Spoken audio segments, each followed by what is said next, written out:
the racist tabloid,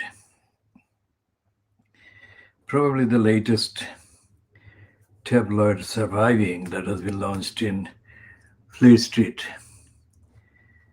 Daily Star, which was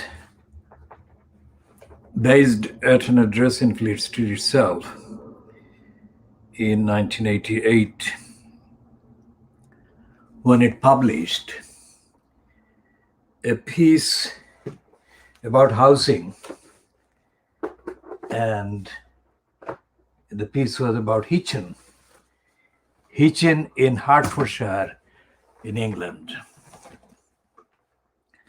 And this is the title, but this is today's paper, so it's that one. A woman has a little baby is a racist mocking of the announcement of the news that Meghan Markle and Harry have a new child, a girl, and she has been named after Brenda. Elizabeth is a kind of colloquialized form of Lilibet, or Lilibet is a colloquialized form of Elizabeth. And it says that the couple have done that despite attacking the royal family. Now, this is a brazenly hostile, corrupt, criminal, racist front page by the Daily Star. So I organized the demonstration, and I held the demonstration against the Daily Star in Fleet Street, against the racist, hostile front page or item against a person called Abdul. Abdul was a Bangladeshi man, and he had a family. So what the Daily Racist Star in 1988 was saying was that Abdul was complaining about lack of space because of the size of his family. So that was the racist kind of piece. And the campaign against racist media attacks against the Bangladeshis in the UK, which is abbreviated to Karma Book, CARMABUK, was the organization that I had set up previously to defend the Bangladeshis in the UK, or the UK-based Bangladeshis against racist media attacks. So that date, that year, 1988, should give an idea as to how long we have been campaigning against racism. And it's 1988 is not, of course, the first time. 1988 was exactly a year since the murders, racist murders of Ishaq Ali in July 1978 and of Altawali in May 1978.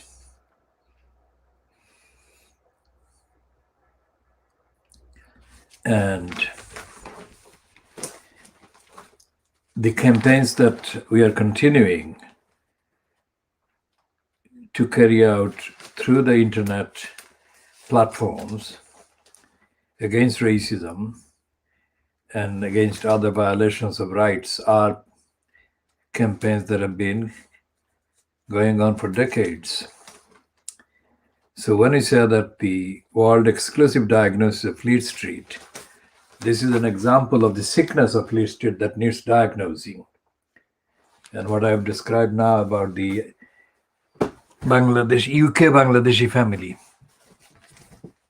member called Abdul, who was targeted by this scar about housing. So housing has been very much part of the human rights area that is violated by racists in this country. And today's other kind of heading, including in The Guardian, about the G7 and the so-called rebellion by MPs, conservative MPs, allegedly against the Boris Johnson cut to the UK's obligation to provide 0.7% of the GDP, of the UK GDP, to aid to the countries and states that are GDP is much lower and poorer than the UK GDP. And so-called, I say, because this is called a rebellion headed by Andrew Mitchell, who was a cabinet member for international development in regimes before the conservative regimes, before the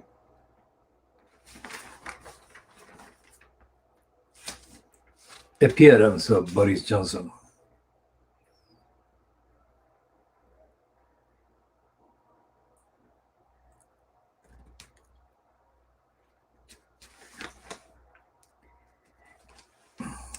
Now we'll come to more about the G7 and the overseas aid budget, so-called, and the claim that Andrew Mitchell is a rebel. For a start, there is no rebel in the Conservative Party. In fact, there is no rebel in the Labour Party. And there has never been a really rebellious MP in the House of Commons for the last 400 years. Note what I'm saying. So we'll talk about this idea of free speech that is being addressed by somebody called Stefano Hatfield, and his heading is "Banning Controversial Views Will Kill Free Speech." This is the I newspaper, and Stefano Hatfield has been one of the I newspaper's longer running names. And he says in the first paragraph, "I don't know a lot about Beverly Turner, but this journalist turned celebrity via her marriage to the Olympic rower James Cracknell has been much in my thoughts this week.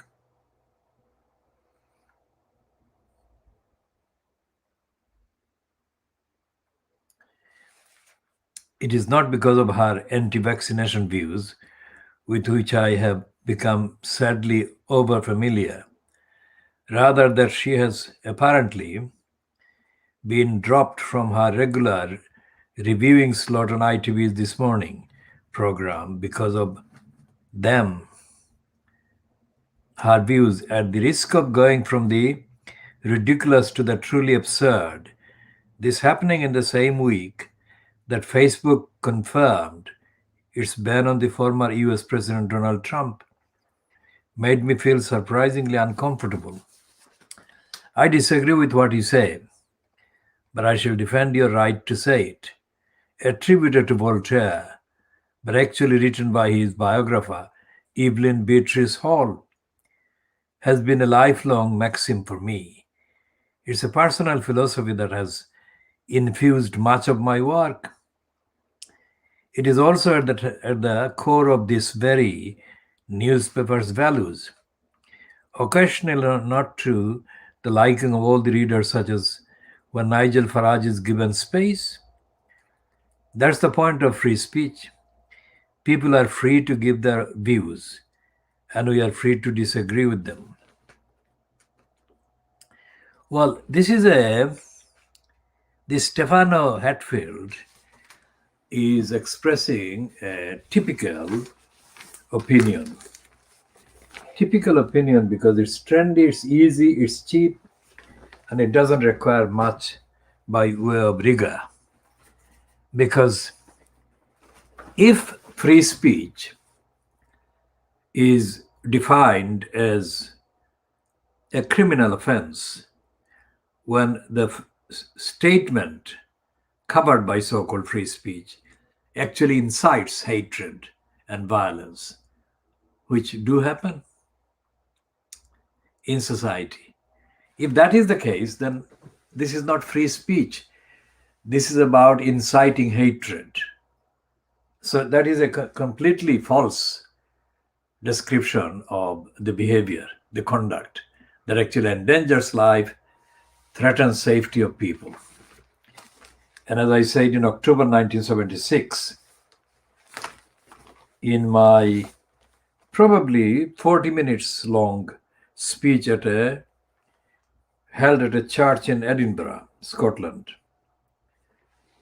where I was invited to speak in support of the Sikh family, SIKH, the Sikh religious community in Scotland and especially in Edinburgh, were being attacked by racists.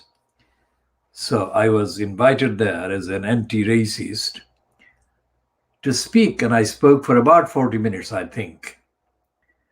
It could not be more than an hour, but if it went on for an hour, that would be the maximum. So I spoke there, and in my speech I said that free speech didn't exist when it was actually inciting hatred against people. And I said that there is no freedom to spray poison at people. That is what I said. Spray poison. And the Scotsman paper, in its piece about my speech, published on the 10th of October 1976, did include that, but didn't include most of my other original comments and statements and analysis. I just refer to that here in context.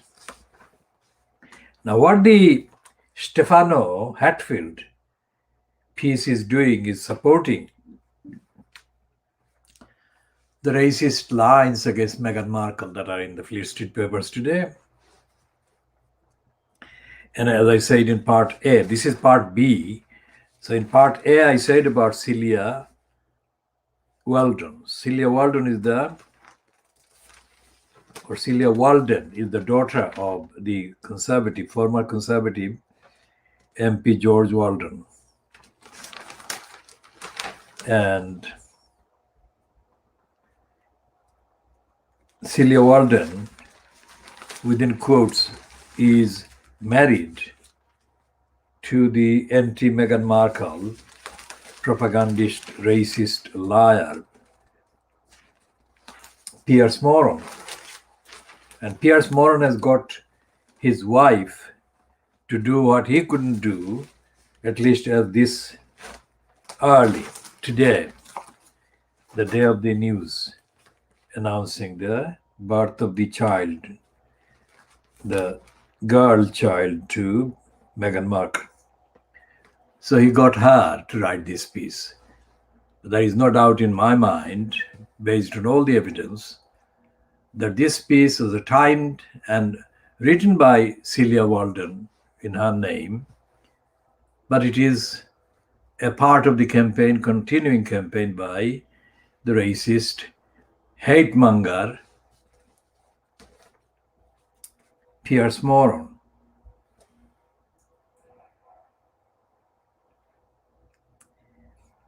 And there is a piece in the Daily Mail on page 11 today about the woman who they describe in the caption, glamorous, Jasmine Hartin, who lives in a hotel in San Pedro. And she is described variously in Fleet Street as the wife of Ashcroft's son Andrew, or the girlfriend of Ashcroft's son Andrew.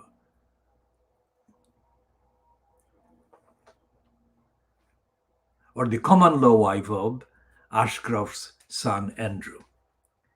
And Ashcroft is the conservative who was the conservative kind of treasurer. And his son, Andrew Ashcroft, who is related to Jasmine Hartin, lived with their two young children at the Grand Colony Hotel in San Pedro.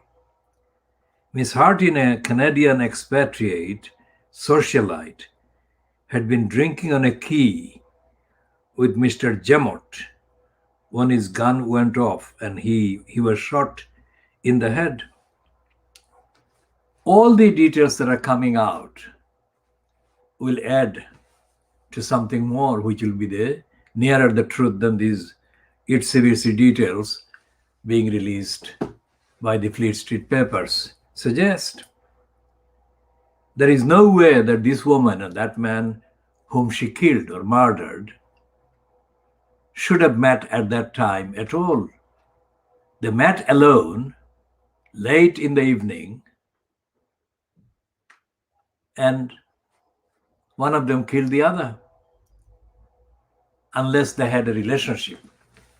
There is absolutely no way that they should have met unless they had a relationship, which is yet to be officially, formally, publicly confirmed. But that is what was happening.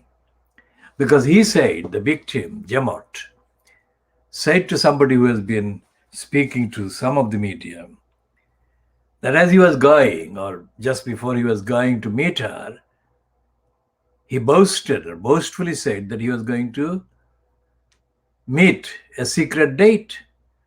And the identity of the secret date would go to his grave, he said, according to this claim.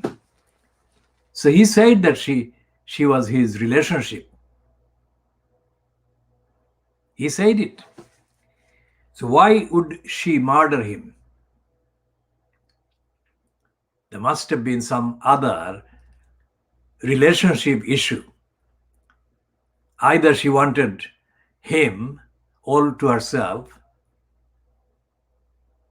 or there was similar kind of dispute between them. There is no way that she just killed him because she claims, gave her his police gun. Why would he give her his gun?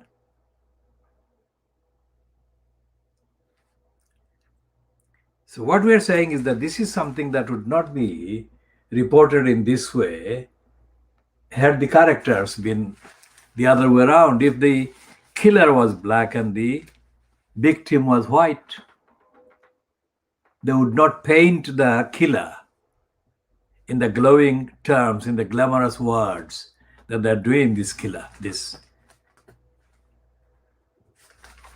So we shall come back to that. It's racist and it's corrupt, and it's typically racist and corrupt of the Daily Mail.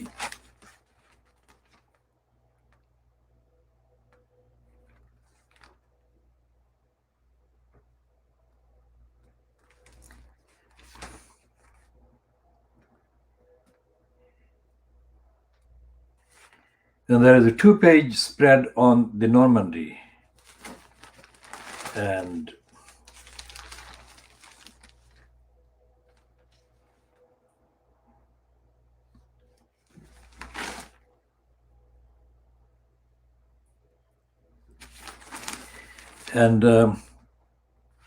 this issue about the foreign aid cuts is being kind of exhibited by Andrew Pierce. Now, Andrew Pierce is kind of, when he appears on television, his tone is relatively, compared to many others, kind of low key. But the rage he expresses in his tones, the rage is very, very far right and corrupt and criminal. Now, there are too many writers or byline people or staff writers on the Daily Mail group. And Andrew Pierce is one of the 99% who represent and serve the same racist, far-right, anti-democratic, corrupt, greed is good kind of narrative and agenda. And he's a natural opponent. He's a natural opponent of anti-racists. He's a natural opponent of those who say that the British imperialists and the Western countries owe a great deal to the countries in Africa and Asia that they robbed, they looted, they colonized and exploited and robbed. And the countries that they created as barren, socially barren, economically barren, and suffering from deprivation, poverty, and hunger. And this is the background I have just set out. So I'll discuss this one by the racist criminal Andrew Pierce. And his heading in the Daily Mail on page 18 says, "Will backseat driver Mrs. Theresa May trip up Boris Johnson?" I've edited the wording there to make it clear who I am referring to.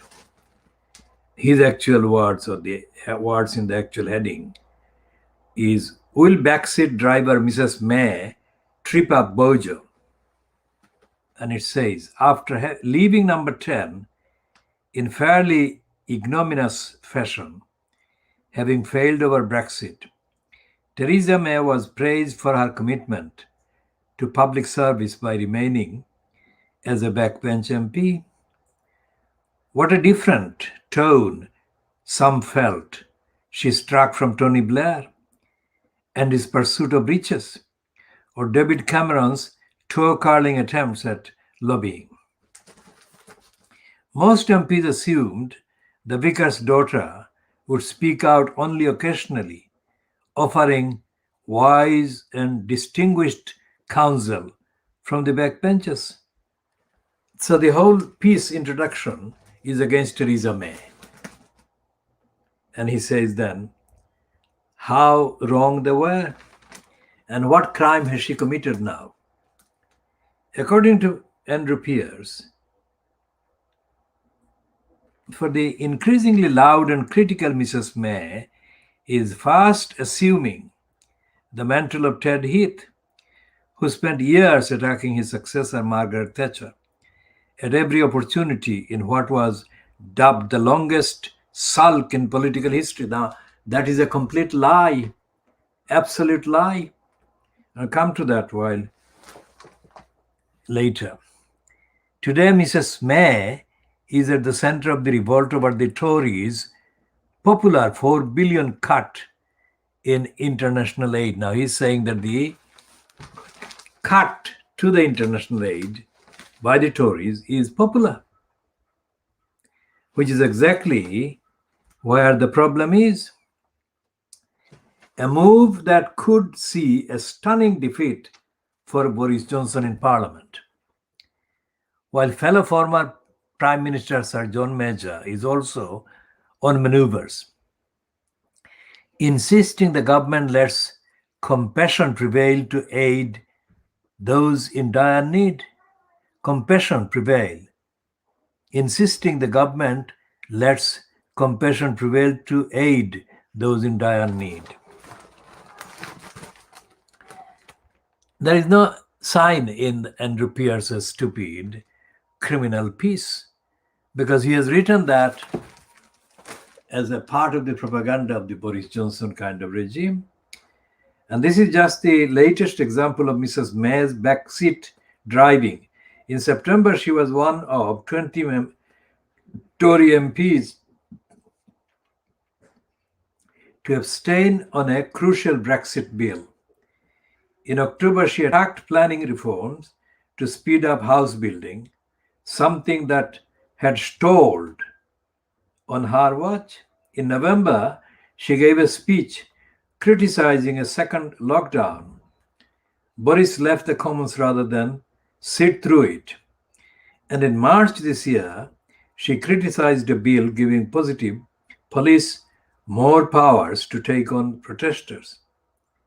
A disgruntled ex-minister mutters, a speech by a former prime minister in the Commons used to be a rare and significant event. But man ever shuts up and is sounding more like Ted Heath. He damaged his own reputation. Theresa is making the same mistake now. Ted Heath didn't sulk. Everything that Ted Heath said about Thatcher was widely shared in the country and society, but not in the Conservative Party and not in Fleet Street, because Fleet Street is part of the Conservative Party or the right-wing agenda. And they invented this phrase, which the liar Andrew Pierce is repeating, the longest sulk in history. That's a completely stupid, untruthful, and corrupt distortion of the evidence. Everything Ted Heath said about Thatcher has come to be vindicated. So Ted Heath wasn't the wrong one. It's Thatcher who was wrong and the Tories who are wrong. The irony is that because the Labour Party has been politically murdered by Keir Starmer, these wrongs are not being pointed out. That is the tragedy for society. We shall come back more to that tragedy and the political murder of the Labour Party by Keir Starmer.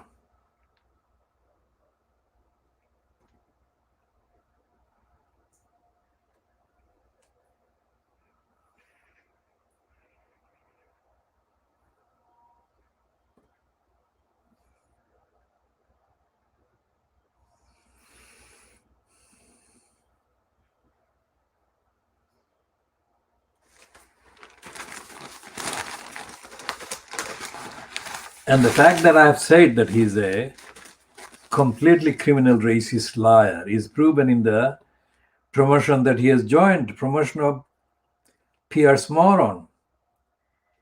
He says it has been speculated that if Piers Morgan doesn't return as an anchor on Good Morning Britain, ITV executives might replace him with a woman, as if that would stop him. The defiantly unwoke broadcaster who stormed off set in March during a furious row over Meghan Markle now mischievously tweets, "I could identify as a woman if that helps." Of course he can, and he has, as he said. He has identified himself as his wife, whose name appears to a piece that he must have actually scripted against Meghan Markle in today's daily lying Boris graph.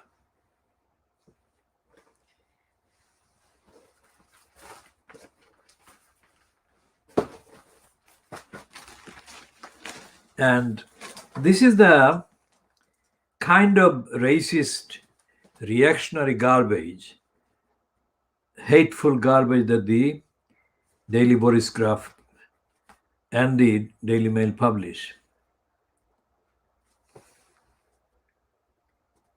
And they've got a picture of what appears to be the father of two children, young migrants arriving yesterday in Dover. And they're saying, what a border farce. Part 2. First mail revealed UK ship picked up migrants in France, in French waters. Now it emerges it wasn't the first time. So we shall do that tweet. And there is a piece in the news section of the Boris graph, and it's about India, inside India's black fungus wards. because the Indian virus is called the black fungus, and hospital wards have people looking really dreadfully unwell and worryingly unwell. Delta variant linked to hundreds of deaths from mucormycosis or mucormycosis, however you pronounce it. We shall check the pronunciation. And this is the the Daily Boris Graph is a paywalled newspaper. But what they do is sometimes they remove the paywall from items that they want to be accessed without paywall by readers. And that is part of an agenda. And this is what they have done with this one.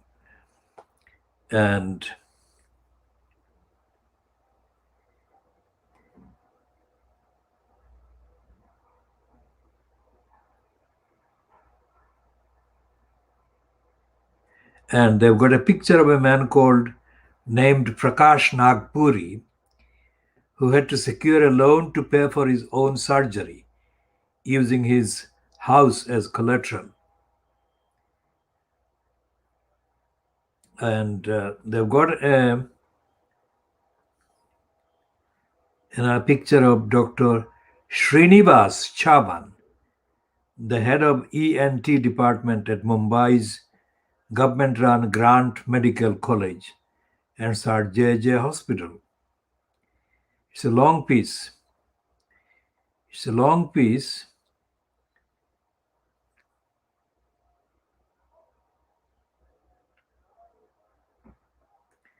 And they've got this advice to readers.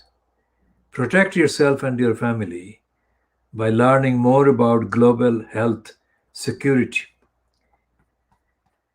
And this is the piece about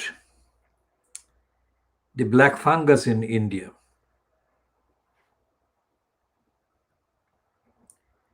And it's a very worrying, alarming series of pictures and images of patients.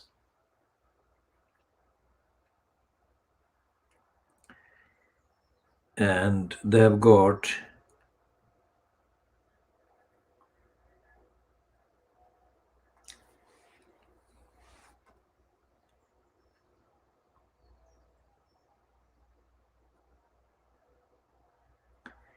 and the details of the illness are horrifying. And just reading the first two paragraphs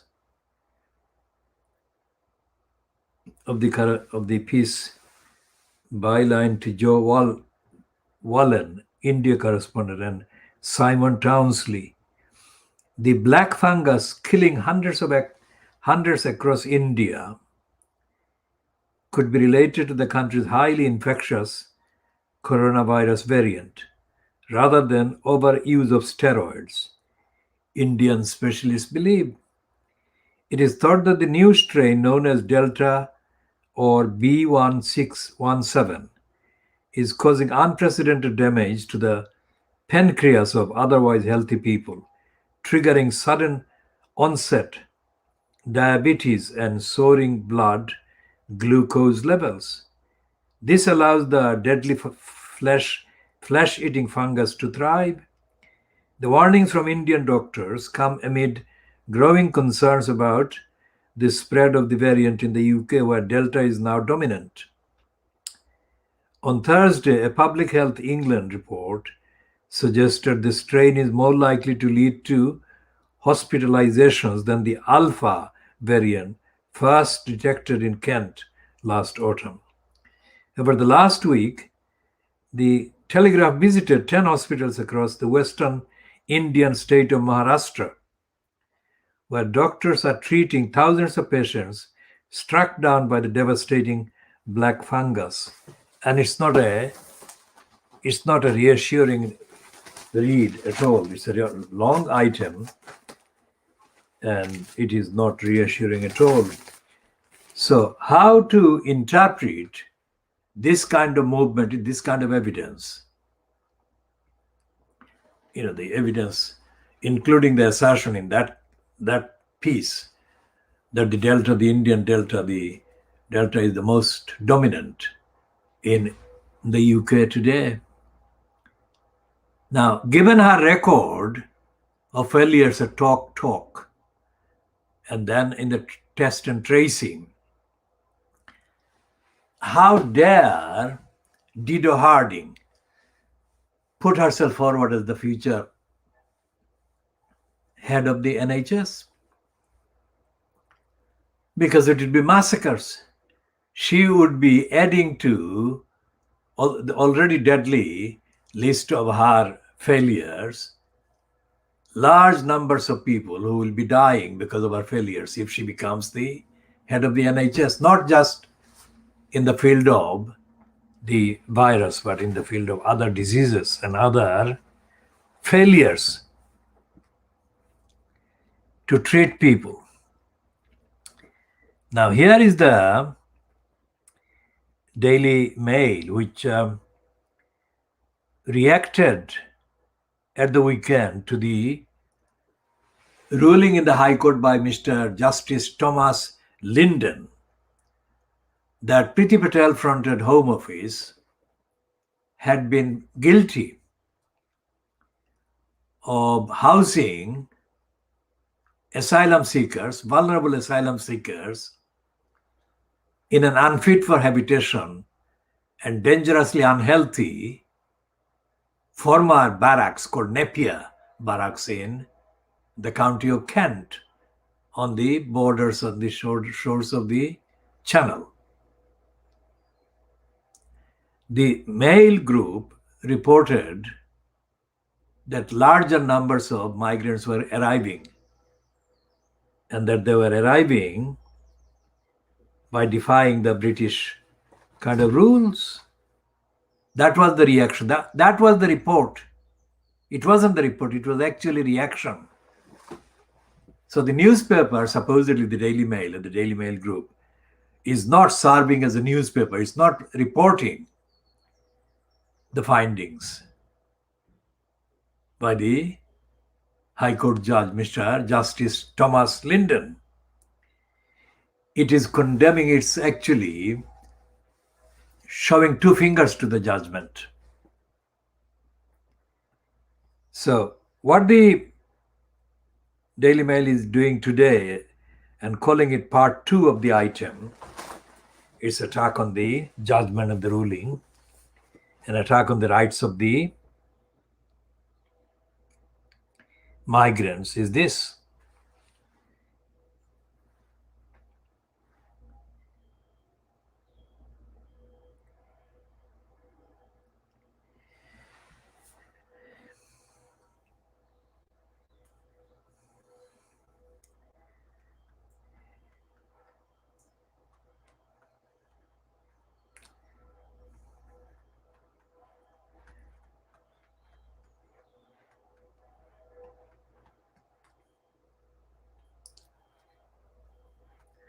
So what we are writing there, saying is that this is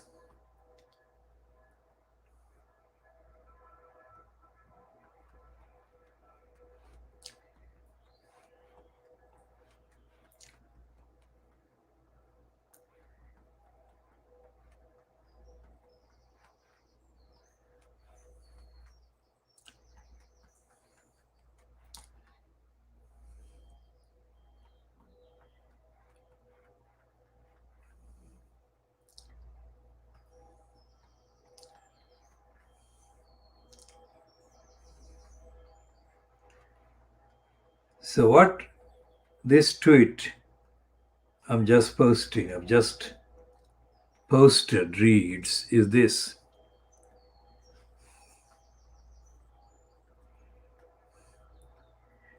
Racist hatred, incitement to break UK's international law treaty obligations, and universal duties to uphold human rights. That's what the Daily Mail is doing. This is the tweet that you can access as part of the understanding of the context and the evidence supported in this investigation world exclusive diagnosis of Fleet Street.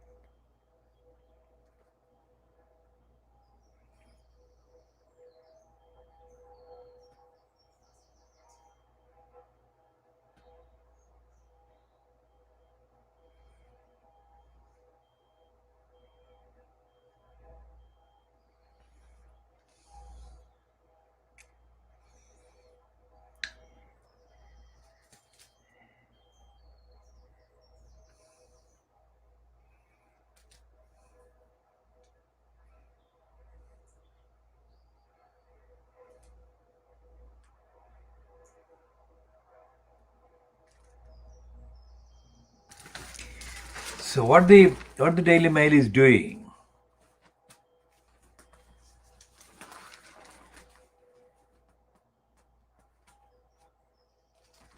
is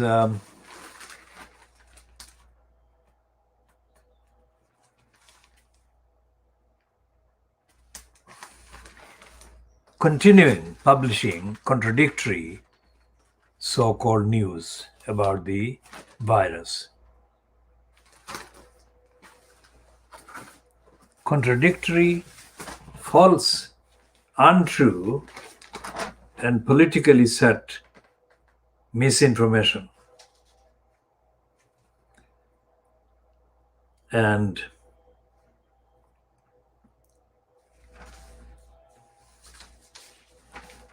there is a piece on the G7 summit that is supposed to be held in Cornwall. And the heading is G7 in a Cornish resort is bonkers.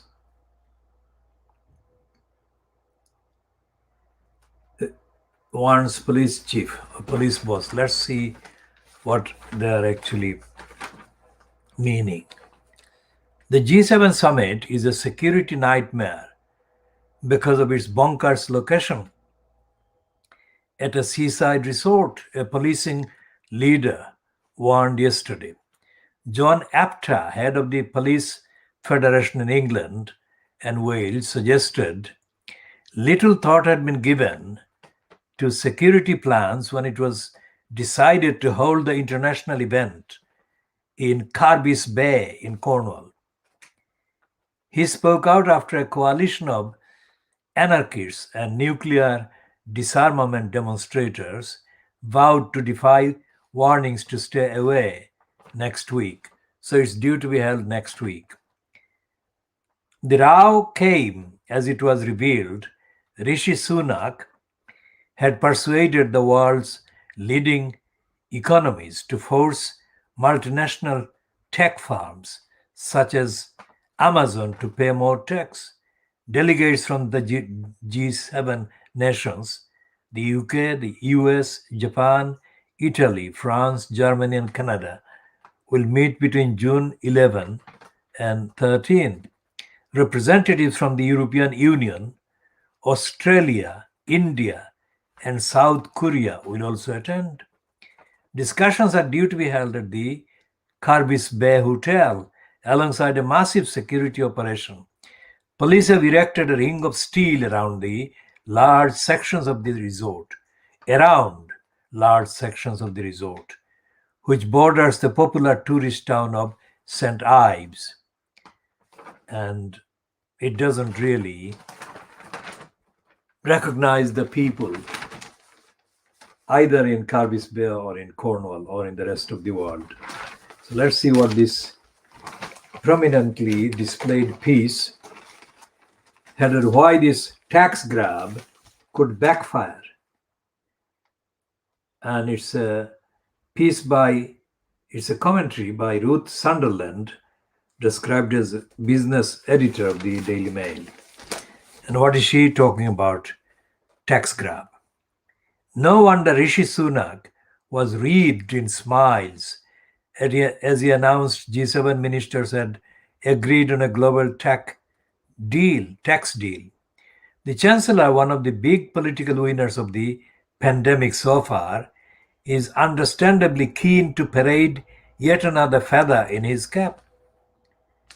But the Treasury's excitable claims that the G7 has struck a seismic agreement that will ultimately put a stop to tech swearing by the likes of Amazon are premature, to say the least. Some big tech giants make surprisingly little profit, and the figures can be massaged down legitimately through the accounting adjustments. Simply put, it might not result in the likes of Amazon paying much more. There could also be nasty unintended consequences. Incentive ideas here. Let's read that paragraph again. There could also be nasty unintended consequences. Inventive ideas here post Brexit to use the tax system to pump growth could be kiboshed. Hopes, for example, of revitalizing red wall areas through free ports where businesses enjoy tax advantages may be thrown into doubt if a minimum global rate becomes mandatory. It would be wrong to be defeatist. It is in all our interest that tech giants are made to pay taxes that reflect the riches they reap.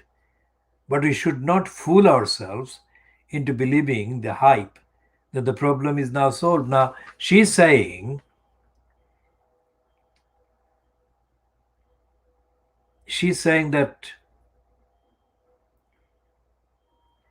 some big tech giants make surprisingly little profit. Now, that is the central lie. If tech giants make whatever the number, some or more, whatever, if they are giants, then her statement that they make surprisingly little profit is completely cancelled by the rest of her sentence. And this is a Daily Mail. This is not ideologically a supporter of taxes on big companies. In fact, they are an anti-taxing kind of newspaper.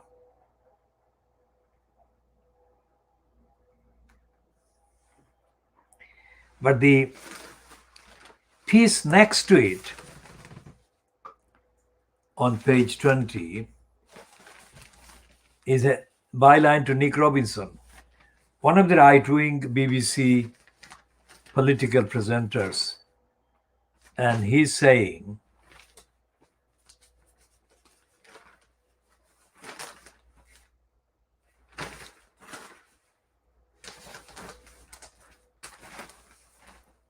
his piece is saying that Britain can still command the world stage.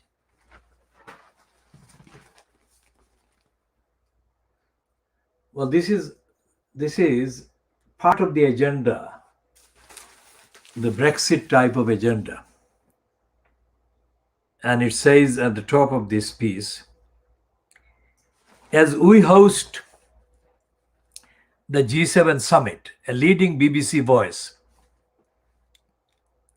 says that despite the skeptics, from James Bond to vaccines, our island can remain a global force.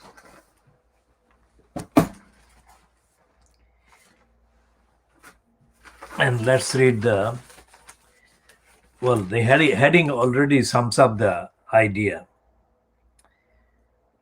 Can we be global Britain? Is that characteristically upbeat yet vague phrase of Boris Johnson's more than a slogan? We are about to find out.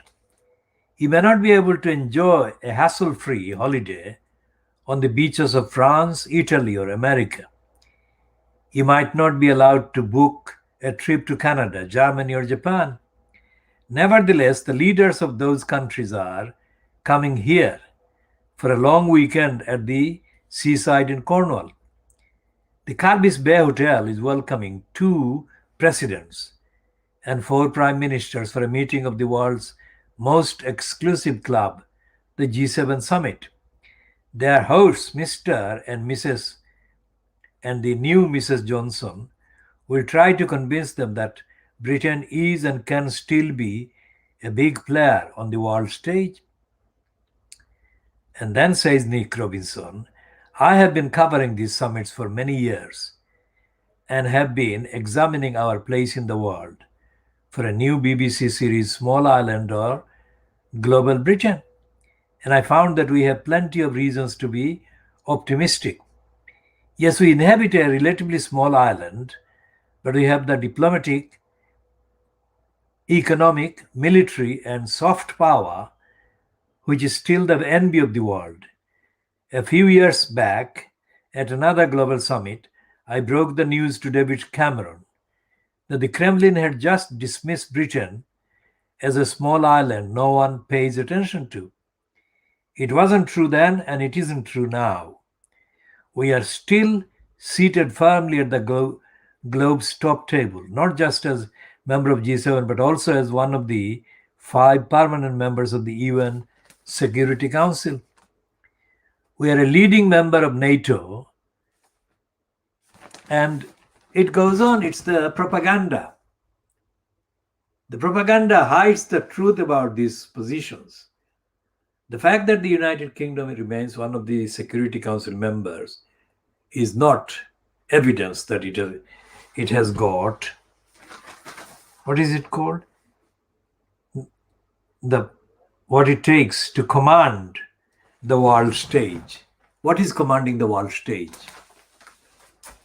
How does that impact on the lives of the many in this country, in the Britain itself? And how does that explain why increasing numbers of people in Scotland want to separate their country from the United Kingdom because of the hostility by the Little Englanders? And why were the two sides in Northern Ireland engaged in deadly riot only a few weeks ago? So our diagnosis of Fleet Street includes this kind of disease and sickness, and the fact that the Daily Mail, which is absolutely against the BBC, is celebrating a leading BBC voice. One is the BBC, the source of anything reasonable, anything worthwhile, anything truthful. Only when it allows, the Daily Mail allows a platform to somebody who is affiliated with the BBC to express opinions that the Daily Mail peddles, opinions that are racist, colonialist, imperialist, corrupt, undemocratic, unaccountable, and completely not ethical or moral. It's sheer racist and fascist bravado and propaganda. Nick Robinson, therefore, becomes renewed. Well, his identity becomes renewed as Sikh Robinson.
And the Daily Mail is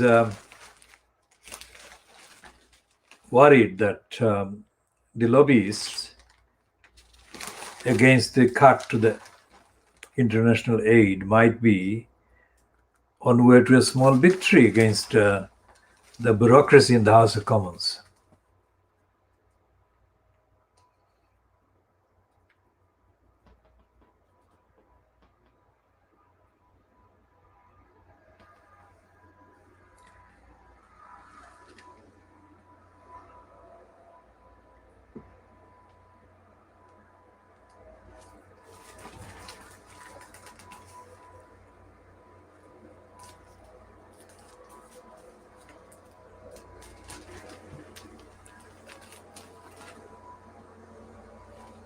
So we shall be talking more about the racist, corrupt, warmongering Boris Johnson backing Daily Mail later. This is the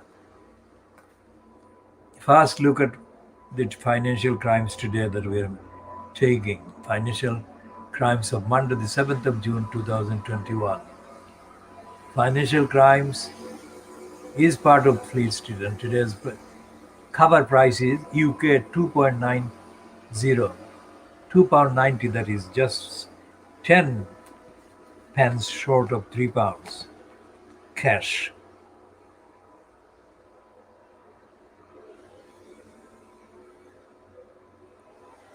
And in the financial crimes, they are running a piece citing Boris Johnson's lying Brexit minister, David Frost, and saying that he blames Brussels, that is the European Union, Brussels' legal purism for Northern Ireland's post-Brexit impasse. Now, remember I talked about the riots in Northern Ireland only a few minutes ago. So Frost, the Brexit minister, has warned the European Union legal purism is putting stability in Northern Ireland at risk, and that progress on settling the dispute was needed this week. Now, anyone who has been reading about the opinions and comments about the stupidity and foolishness of Brexit, especially in the context of the impact and implications of Brexit on the two Irelands, Northern Ireland, which remains part of the quote UK, and the Irish Republic, which is the bigger part of the island of Ireland. The first Ireland is spelled Island, and the second Ireland is spelled Ireland. The comments have always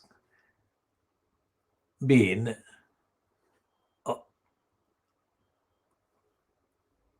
to the effect that because of the complicated nature of the two islands on the island of Ireland, one Ireland being part of the UK, which collectively voted to leave the United Union, European Union, while the Ireland, the Republic of Ireland, voted to remain. Well, it has no referendum, it has had no referendum, it remains part of the European Union as a country. And the observers have said that because of the physical, logistical problems, issues, characteristics of the two islands, and the presence of the sea between the mainland Britain and the island of Ireland, implementing the Brexit agreement would cause serious problem, which is what this is about and which is the case. But instead of accepting that the problem is caused by Brexit and the problem is Brexit, this liar, David Frost, is denying that. Not only that, he is turning the whole facts upside down and blaming the European Union for the crisis and the impasse that the British have created against advice.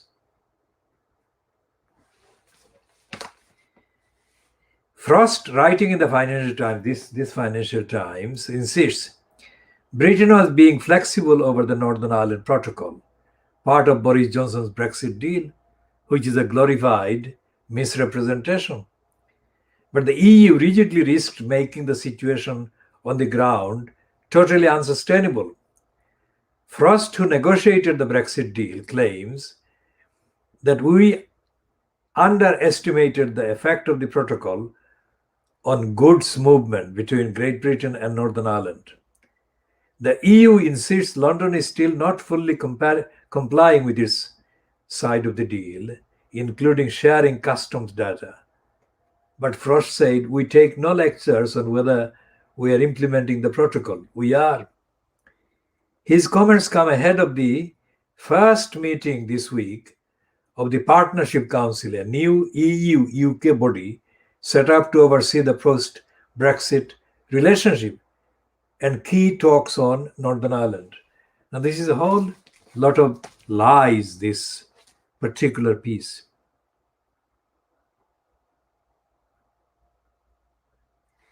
Because if irrationality has been found in the behavior of a party about Brexit, then it is the behavior of the British Brexiteers throughout the whole period.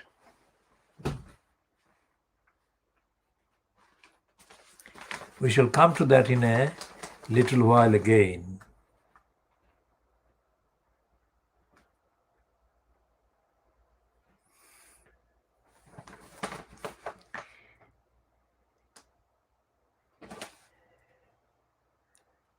And this man, Benjamin Parkin, who Dateline from Bangalore, is involved in the running of the piece that actually is nearer the truth of what is happening in India than anything else that the Financial Times has written or published byline to Amy Kasmin, based in New Delhi.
And the Financial Times is praising the military dictatorship of Egypt.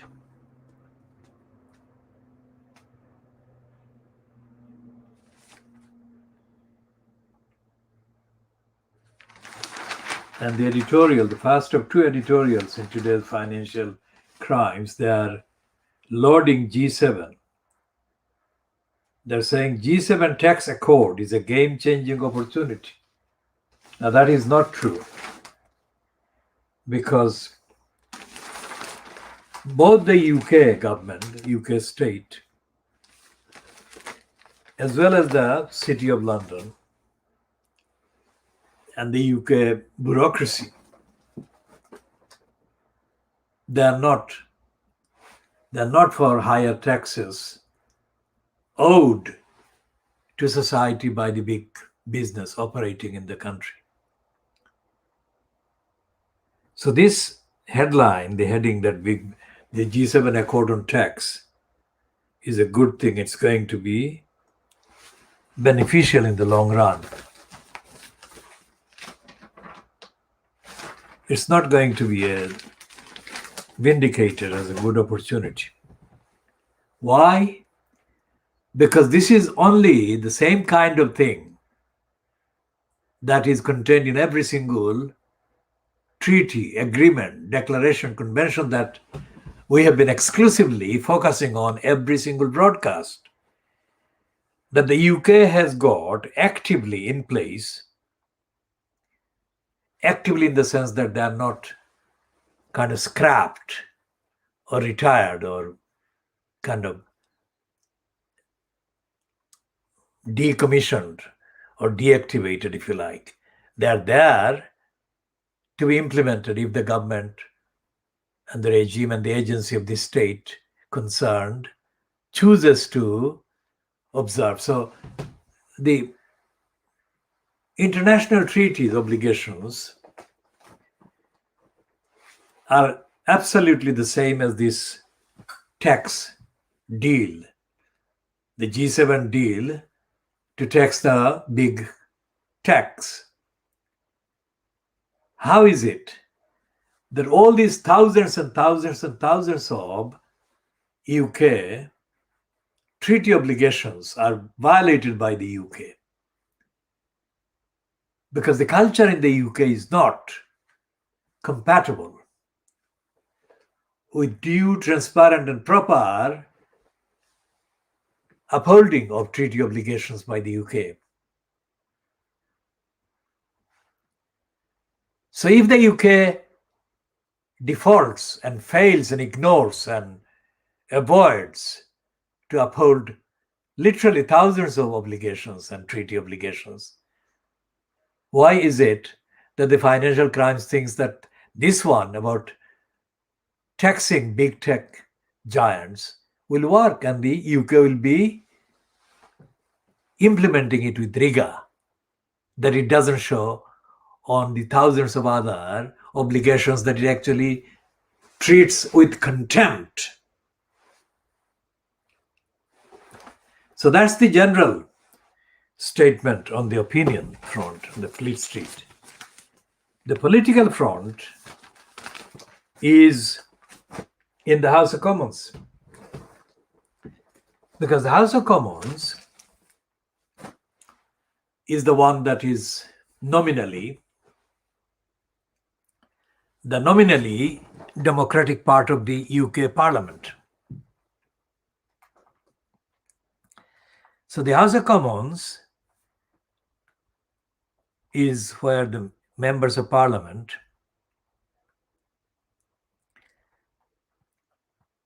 operate from or are based in formally. Not necessarily in the building that is called the Palace of Westminster, because there are other buildings, annexes near the Palace of Westminster, where meetings take place, proceedings take place. So we shall come to that stupidity of the editorial in the Financial Crimes a bit later.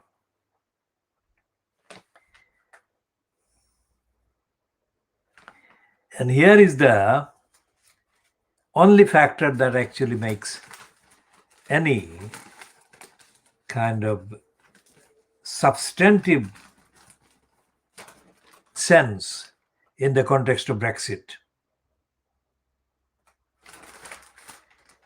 Because it says about Biden that Biden is raising pressure on Boris Johnson to solve Northern Ireland impasse. Remember the impasse we read in the other paper. So this is the one which is byline to the policy editor of the Times and David Charter from Washington.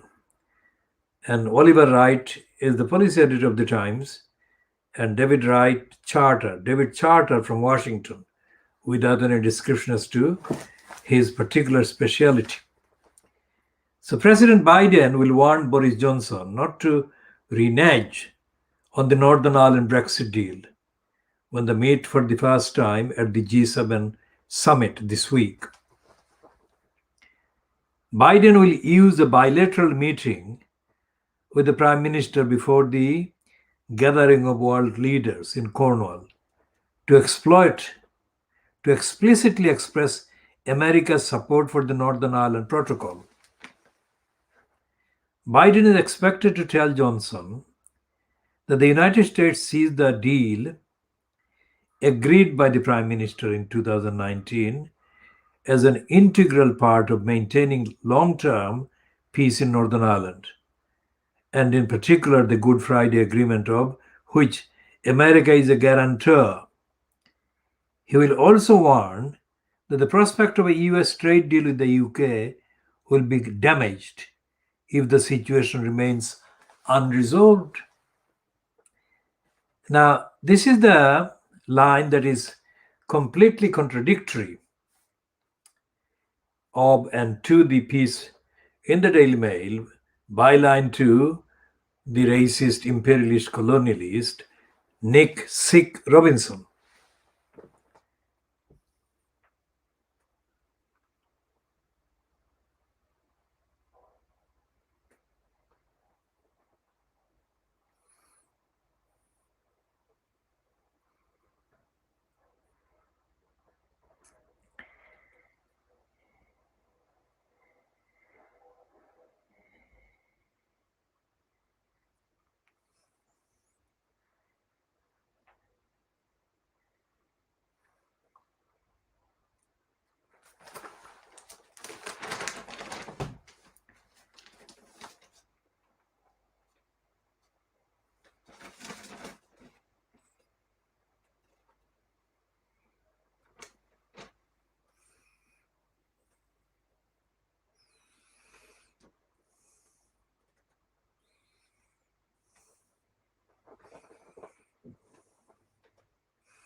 And this piece in the Times is a kind of less untruthful version of the piece in the Daily Mail and the Financial Times.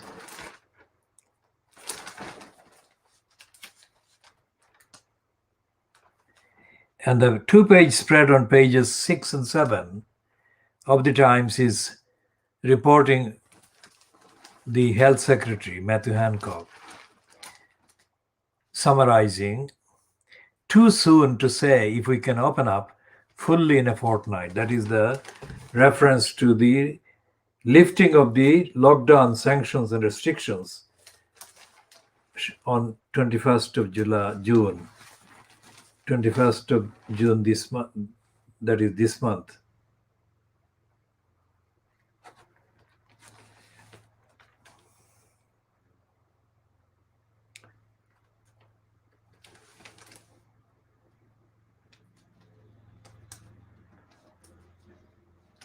And there is a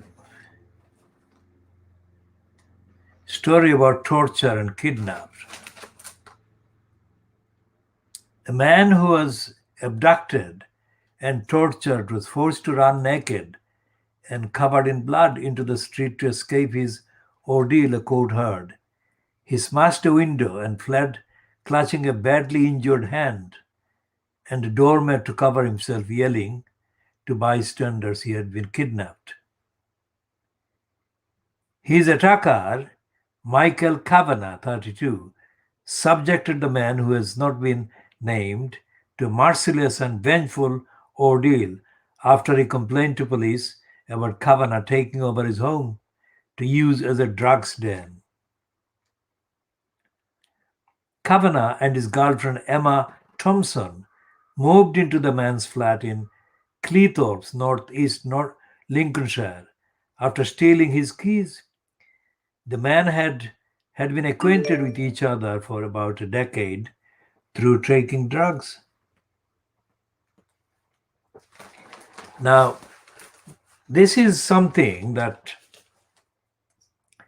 raises the question about the role of local councils.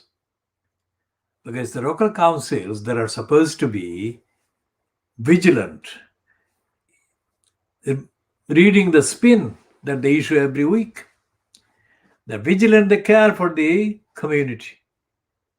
And most of the times, victims of torture, murder, violence, and kidnap don't get any help until after the ordeal or until after it is too late. And democratically, there is no avenue for holding the councils to account for this kind of failures and negligence. These are deadly failures and negligence. These are not slogans.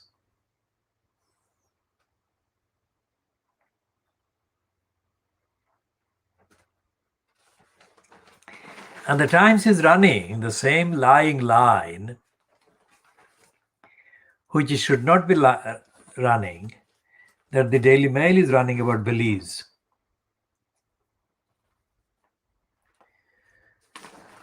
And we shall come to that a bit more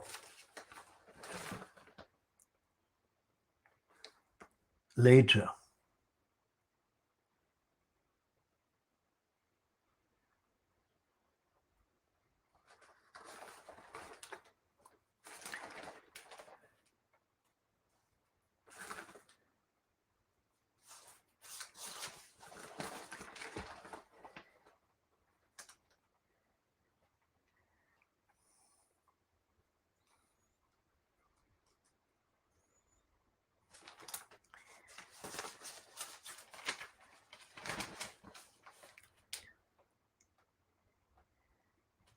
Now here is a cartoon in the Times that actually almost get it right about the Boris Johnson series of lies and errors and idiocies about the 21st of June 2006 planned lifting of the restrictions.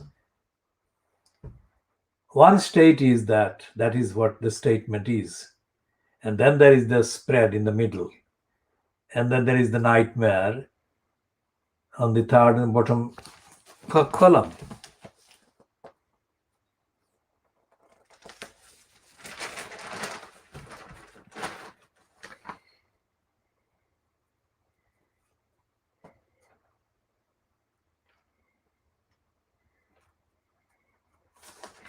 And there is an editorial, there are 3 editorials on the Times today.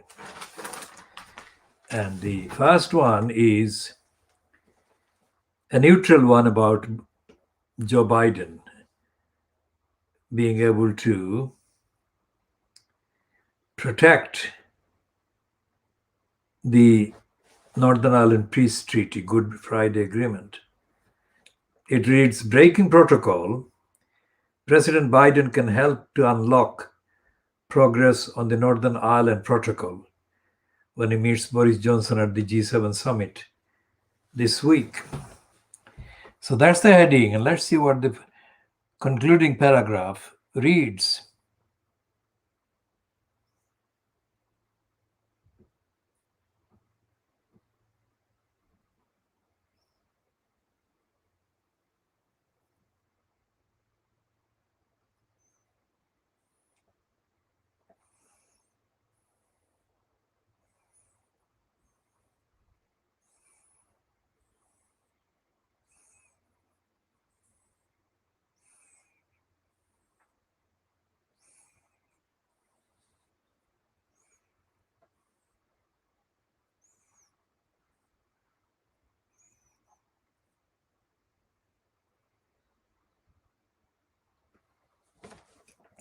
And the last paragraph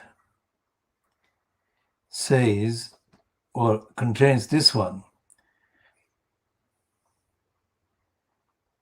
A pragmatic solution should not be beyond the wit of the parties. By that it means the United Kingdom and the EU. If they fail to find one, Brexit will not be done for a while yet. So the Times is admitting that Brexit is under threat of not being successful if Johnson fails to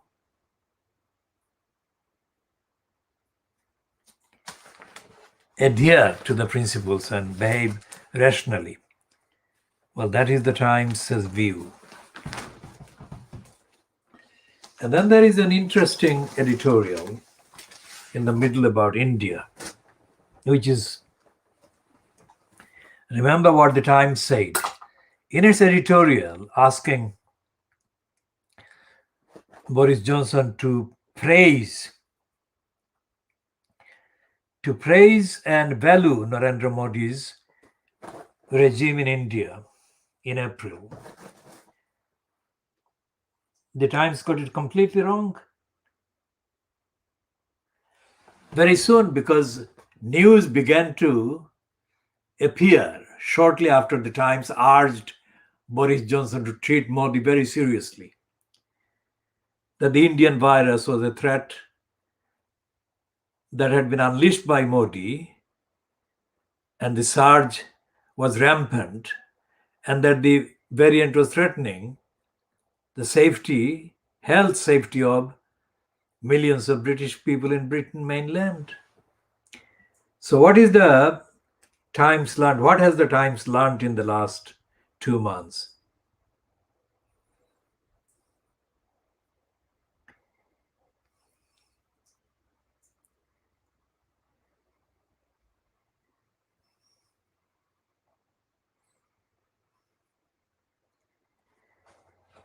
This is a very different editorial line in the Times about Narendra Modi, because it says about Modi, the focus has been Narendra Modi, the powerful, combative Prime Minister. Until recently, enjoying approval ratings of 80%, 80%, Mr. Modi has disappeared from public view. From 80% public rating, he has disappeared from public view. And then it adds, which it would not be imaginable for the Times to say in that editorial 2 months ago, his complacency over the virus, which he recently declared virtually defeated, and his insistence on allowing state elections, political rallies, and religious festivals to go ahead have reinforced accusations that he has fiddled while the funeral pyres have been burning. Now, this is a phrase, the funeral pyres have been burning, has been used by some other British Fleet Street newspapers months ago.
So the Times is saying that India's battle against coronavirus is crucial to the outside world. India has close trade, historical and family links with Britain. Historical, what on earth could that be? And cannot be isolated from Europe's attempt to overcome coronavirus. As the so-called Indian variant, now known as the Delta variant, shows, like other leaders, Mr. Modi has made serious mistakes. Can you believe this? The Times is saying that Modi has made any mistakes at all. They painted Modi as being incapable of making any mistakes. Now they say that he has made mistakes.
So the political death of Narendra Modi, which has been the fact, but the fact that has been denied by the Times, is no longer denied by the Times, not at least today. And the letters in the Times today continue to be racist and continue to be published by racist agenda.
Now there is a piece, a short letter, matter of facts. It's pleasing that James Marriott questions the value of academic intelligence when it glorifies nothing other than the regurgitation of facts that have been learned. Genuine intelligence demands a demonstration of the ability to use that knowledge to analyze and solve problems. All of the children whom I teach can recite Pythagoras' theorem.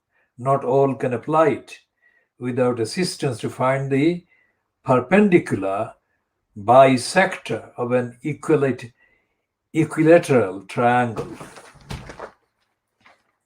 So what is it? Perpendicular bisector of an equilateral triangle. No, that's true.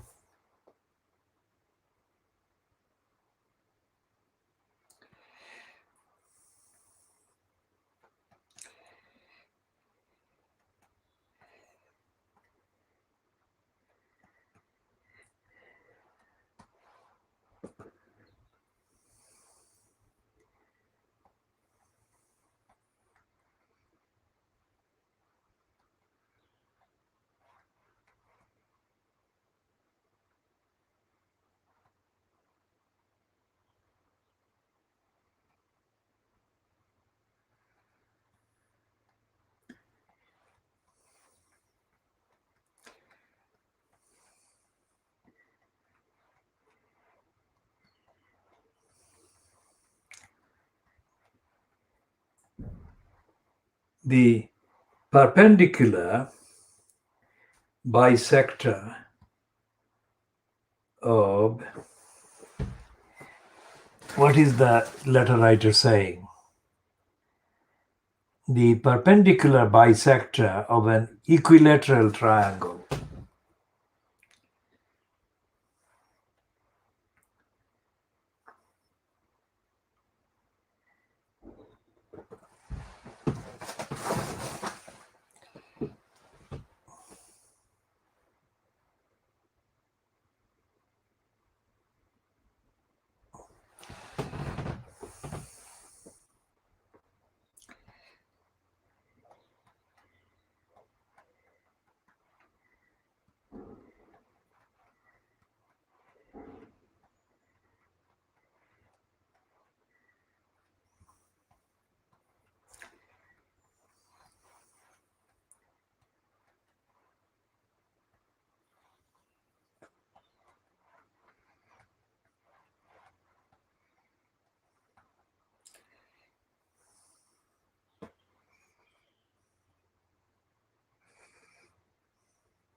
Now, there is a rare piece in the Times today, which is on the law report on page 47.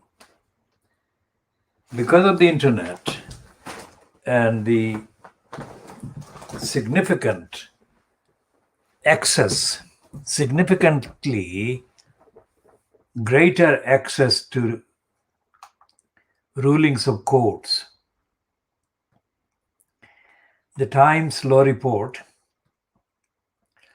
has almost become a forgotten source of information. But this one, let's check if this is the one that is already accessible otherwise. This one from the, this is an item that is, this report is headed Test for Compatibility of Bulk Interception of Electronic Communications with Human Rights. Now, for a start, even the Times didn't and doesn't bother about human rights, doesn't bother about compatibility of UK behavior, compatibility with requirements of the conventions that we so often refer to and have referred to earlier today. So, rare piece dated today, 7 June,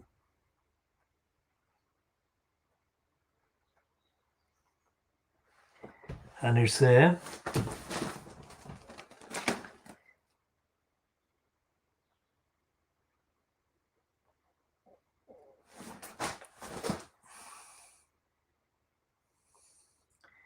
European Human Rights Court.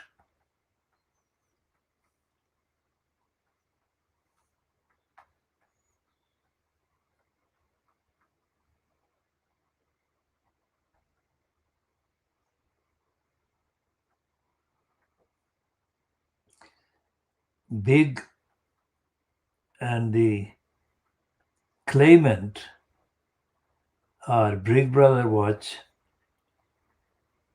versus the UK.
Well, that report is not accessible from the usual database. So let's try another one.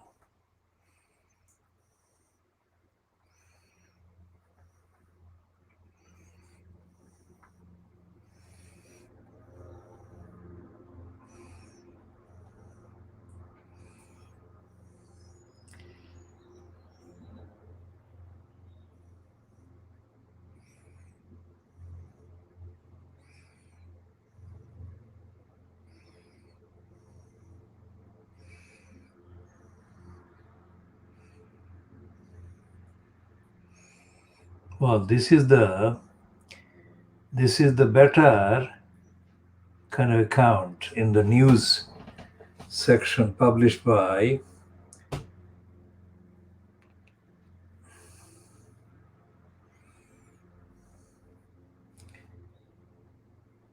Reuters. UK spies violated human rights with bulk intercepts. That is what it says 2 weeks ago. So that's dated the 25th of May 2021. And the Times report about bulk intercepts is dated today, the 7th of June 2021. So we shall examine the difference.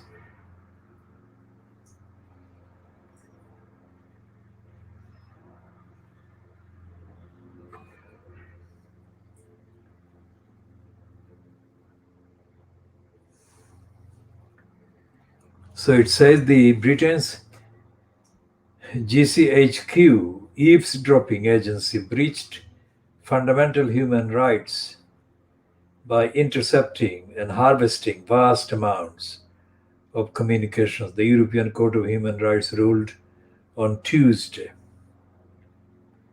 Revelation by former National Security Agency contractor Edward Snowden showed that GCHQ and the United States National Security Agency were sucking up vast amounts of communications from across the world, including on their own citizens. The Strasbourg based court ruled in a case known as Big Brother Watch and others versus the United Kingdom that Britain had breached the right to respect for private and family life, communications, and the right to freedom of expression with its bulk intercept regime. The regime for obtaining communications data from service providers also violated human rights, the court said, though it added that the bulk interception in itself was not illegal. The law which allowed the bulk interception has since been replaced by new legislation which the British government says provides greater oversight. But it's not true.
So this account, most people reading even the Times would need a long reflective rereading many times over of this particular version. Why? Because it is written in intentionally inaccessible and uncommon way. It doesn't refer to any agency of the state. It doesn't refer to the fact that there is no actual monitoring, independent monitoring of state behavior, action, let alone the behavior and action of the spying agencies and spying operatives. And although it is originated in the European Court of Human Rights, it doesn't really list the human rights safeguards that should be in place but have never been in place in the UK in relation to the behavior of the UK government or UK government or state agencies.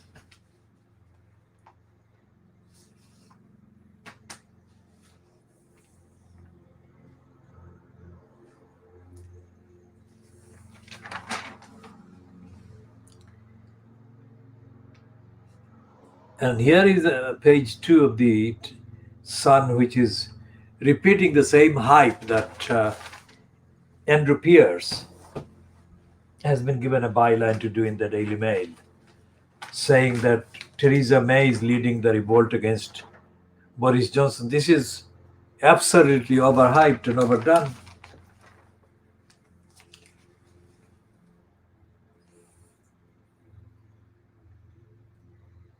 And for a change, the Sun scum has got a smiling picture, both Meghan and Brenda smiling together.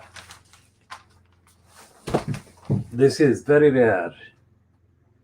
A picture of Meghan and Brenda smiling. And this is again, very rare positive headline. Anything to do with Meghan and Harry. They actually do a cheerful photograph on the front page.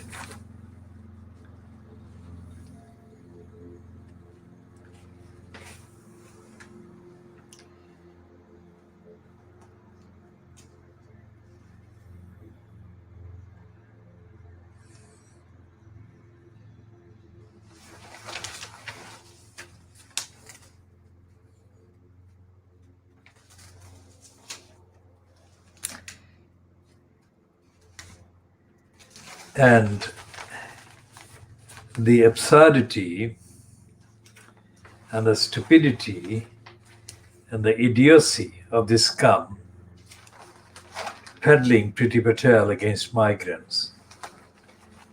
On page 2, it says, not page 2, it's probably page 4, or probably page 6, or page 8. Let's see, page 8 maybe.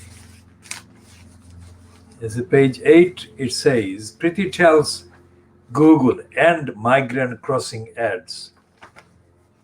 Now this is absolutely unbelievably stupid. And it's sick-makingly ignorant, idiotic.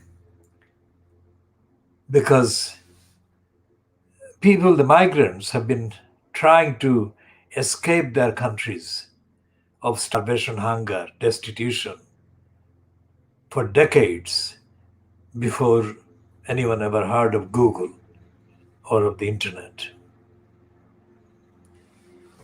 And this has nothing to do with the internet.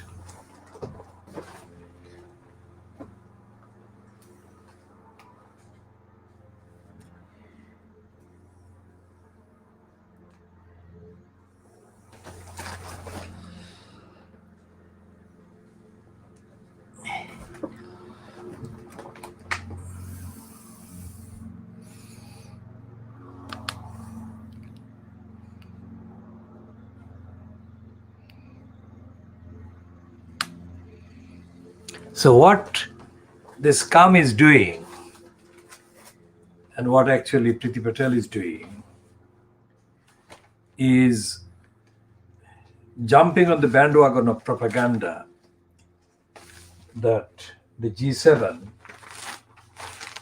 have actually mentioned in their so-called agreement about taxing the tech giants. That's what she's doing. This is not real. This is total fabrication and lies.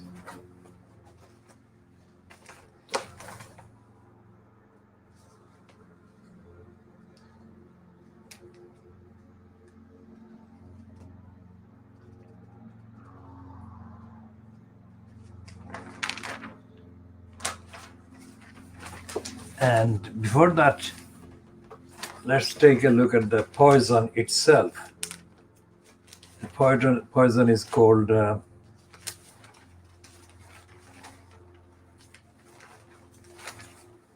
Trevor the Terrible Kavanagh.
So let's see what the Financial Times says about India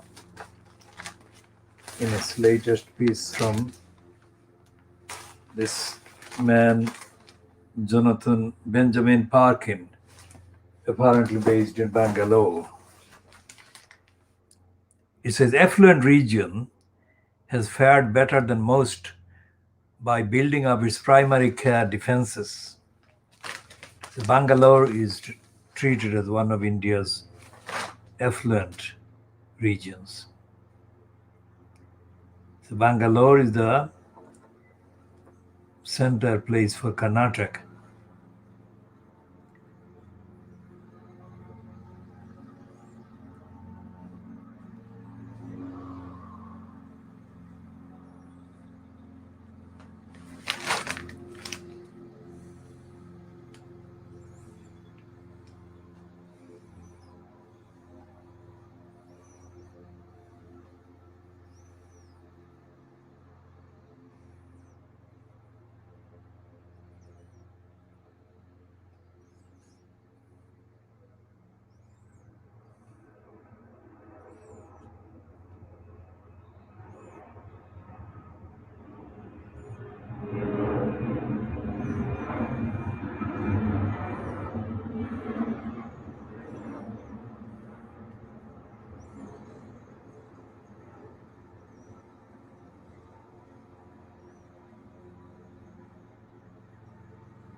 So this is the piece that actually ends with a few paragraphs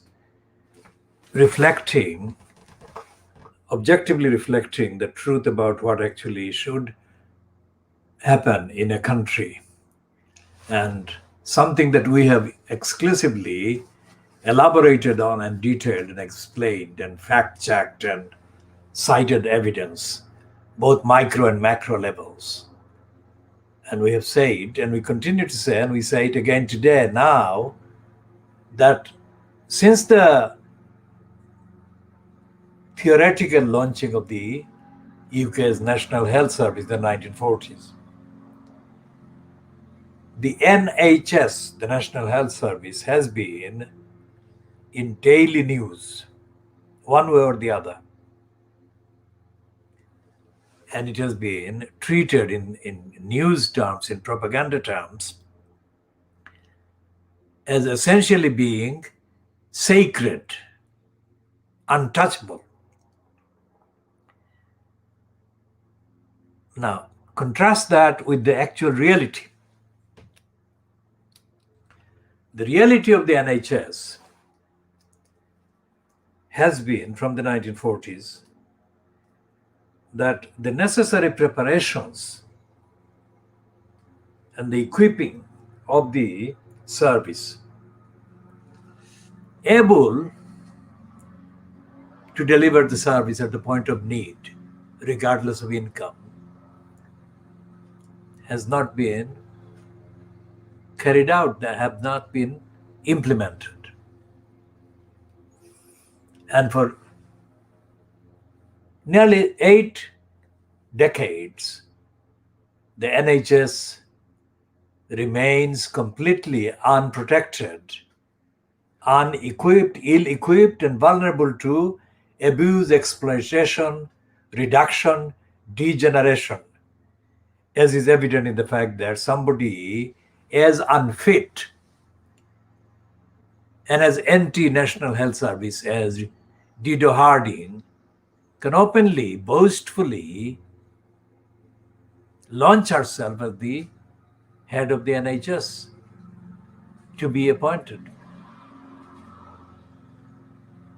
What this guy is saying in the quoted bits quoted by Benjamin Parkin, the guy is Reuben Abraham, chief executive of the IDFC Institute think tank, said that Tamil Nadu and Kerala waited too long to go into lockdown, which had undermined their response.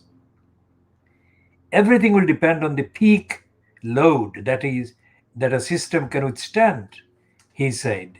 No matter how good your health system, I don't care if it's Switzerland or Kerala or the United States, beyond that peak load, the system will collapse. And another one quoted here is P.B. Ramesh, a doctor and former senior civil servant in Andhra Pradesh, said the crisis necessitated reflection on the failure of healthcare, which is closer to what we have been saying.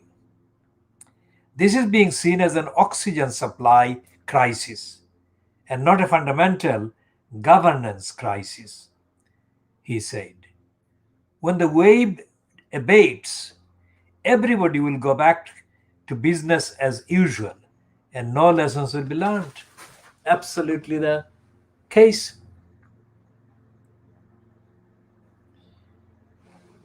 So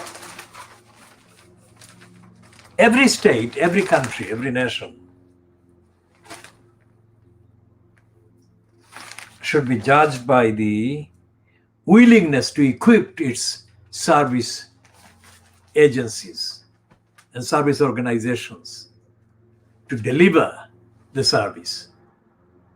And the most important illustration of that, in the case of the UK, is the National Health Service, which has not been equipped. And not only is there no equipment to the level that there should have been, there is no accountability process in place. There has never been an accountability process in place to hold the decision makers, the robbers and the looters to account. So we shall bring an end to this part B here, just over 2 hours